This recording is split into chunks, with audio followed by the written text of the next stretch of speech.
ರಾಜ್ಯದ ವಿರೋಧ ಪಕ್ಷದ ನಾಯಕರು ಸನ್ಮಾನ್ಯ ಅಶೋಕಣ್ಣವರು ಕೂಡ ಗ್ರೇಟರ್ ಬೆಂಗಳೂರು ಅಭಿವೃದ್ಧಿ ಪ್ರಾಧಿಕಾರದ ಬಗ್ಗೆ ನಾನು ರೈತರ ಪರವಾಗಿದ್ದೀನಿ, ಕಂಚಗಾರನಹಳ್ಳಿ ಮತ್ತು ಬೈರಮಂಗಲ ರೈತರ ಹೋರಾಟಕ್ಕೂ ಕೂಡ ನಾನು 2 ಬಾರಿ ಭಾಗಿಯಾಗಿದ್ದೀನಿ ಅಂತ ಎಲ್ಲ ಕೂಡ ನಿನ್ನೆ ಮಾತಾಡಿದ್ದಾರೆ. ಡಿ ಕೆ ಶಿವಕುಮಾರ್ ಅವರು ದುಡ್ಡು ಹೊಡೆಯೋದಕ್ಕೋಸ್ಕರ ಮಾಡ್ತಾ ಇದ್ದಾರೆ ಅಂತ ಮಾತನ್ನು ಹೇಳಿದ್ದಾರೆ. ನಾವಾಗಿದ್ರೆ ಈ ಯೋಜನೆಯನ್ನ ಮಾಡ್ತಿರ್ಲಿಲ್ಲ, ಕಾಂಗ್ರೆಸ್ ಸರ್ಕಾರ ದುಡ್ಡು ಹೊಡೆಯೋದಕ್ಕೆ ಮಾಡ್ತಾ ಇದ್ದಾರೆ, ಡಿ ಕೆ ಶಿವಕುಮಾರ್ ಅವರು ತಮ್ಮ ವೈಯಕ್ತಿಕ ಇಚ್ಛಾಶಕ್ತಿಗೋಸ್ಕರ ಮಾಡ್ತಾ ಇದ್ದಾರೆ ಅನ್ನೋ ಮಾತನ್ನ ಹೇಳಿದ್ದಾರೆ.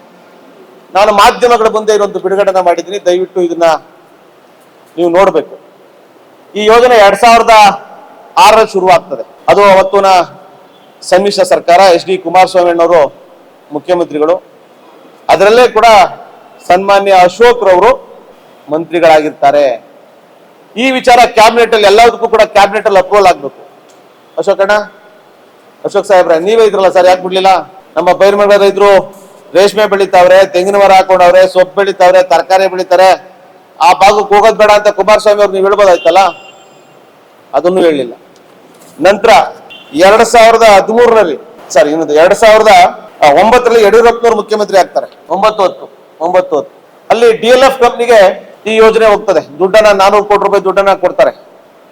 ಅವಾಗ್ಲೂ ಕೂಡ ಸನ್ಮಾನ್ಯ ಅಶೋಕ್ ಅವರು ಮಂತ್ರಿ ಆಗಿದ್ದಾರೆ. ಇದು ಸರ್ಕಾರಿ ದಾಖಲೆಗಳಿರ್ತಕ್ಕಂಥ ರೆಸೊಲ್ಯೂಷನ್.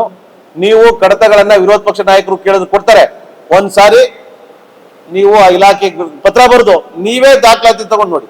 ನೀವು ಆ ಕ್ಯಾಬಿನೆಟ್ ಇದ್ರಲ್ವಾ 2009 ಮತ್ತೆ 10ರಲ್ಲಿ. ಅದಾದ್ಮೇಲೆ 2012ರಲ್ಲಿ ಮಾನ್ಯ ಮುಖ್ಯ ಕಾರ್ಯದರ್ಶಿಗಳು ನಗರಾಭಿವೃದ್ಧಿ ಇಲಾಖೆಯವರ ಜೊತೆ ಒಂದು ಮೀಟಿಂಗ್ ನಡೀತದೆ. ಆ ಮೀಟಿಂಗ್ ನಲ್ಲಿ ಟೌನ್ಶಿಪ್ಗೆ ಪ್ರದೇಶಕ್ಕೆ ಬೇಕಾದಂತ ವಿದ್ಯುತ್, ನೀರು ಸರಬರಾಜು, ಒಳಚರಂಡಿಗಳನ್ನ ಒದಗಿಸುವಂತ ಸಲಹೆ ನೀಡ್ತಕ್ಕಂಥದ್ದು ಮತ್ತೆ ಇತರ ಎಲ್ಲ ಡೆವಲಪ್ ಖಾಸಗಿಯವ್ರು ಕೊಡ್ಬೇಕು ಅಂತ ಹೇಳಿ ಒಂದು ಮೀಟಿಂಗ್ ನಡೀತದೆ. ಖಾಸಗಿಯವ್ರು ಕೊಡ್ಬೇಕಾ, ಬೇರೆಯವ್ರು ಕೊಡ್ಬೇಕಾ, ಏನ್ ಯೋಜನೆ ಮಾಡಬೇಕು ಅಂತ.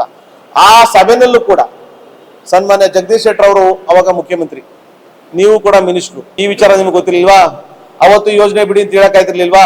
2020 KDB ಟೌನ್ಶಿಪ್ ವ್ಯಾಪ್ತಿಗೆ ಗುರುಸಲಾದಂತ 9,178 ಎಕರೆನಲ್ಲಿ 1,000 ಎಕರೆನ 910 ಎಕರೆನ ಇಂಡಸ್ಟ್ರಿಯಲ್ ಎಸ್ಟೇಟ್ ಆಗಿ ಮಾಡಬೇಕು ಅಂತ ಹೇಳಿ ಸನ್ಮಾನ್ಯ ಯಡಿಯೂರಪ್ಪನವರು ತೀರ್ಮಾನ ತಗೋತಾರೆ. ಅಂದ್ರೆ ಈ ವ್ಯಾಪ್ತಿ ಇರ್ತಕ್ಕಂಥಲ್ಲಿ KDB ಕೊಡಬೇಕು ಅಂತ ಒಂದು ತೀರ್ಮಾನ ಆಗ್ತದೆ. ಆ ತೀರ್ಮಾನ ಸಭೆಯಲ್ಲೂ ಕೂಡ ಸನ್ಮಾನ್ಯ ಅಶೋಕ್ ರವರು ಆ ಅವಧಿನಲ್ಲೂ ಕೂಡ ಮಂತ್ರಿಗಳಾಗಿದ್ದಾರೆ.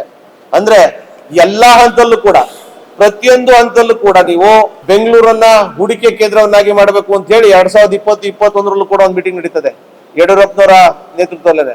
ಆ ಸಭೆಯಲ್ಲೂ ಕೂಡ ನೀವಿದ್ದೀರಿ. ಆ ಇಲಾಖೆ ಕೂಡ ಎಲ್ಲಾ ಗೌರವಿತ ಮಾಹಿತಿಗಳು ನಿಮ್ಗೆ ಗೊತ್ತಿದ್ರು ಕೂಡ ಬೈರಮಂಗಲ ಕಂಚಗಾರನಹಳ್ಳಿ ರೈತರ ಬಗ್ಗೆ ಅವತ್ತು ಮಾತಾಡ್ಲಿಲ್ಲ.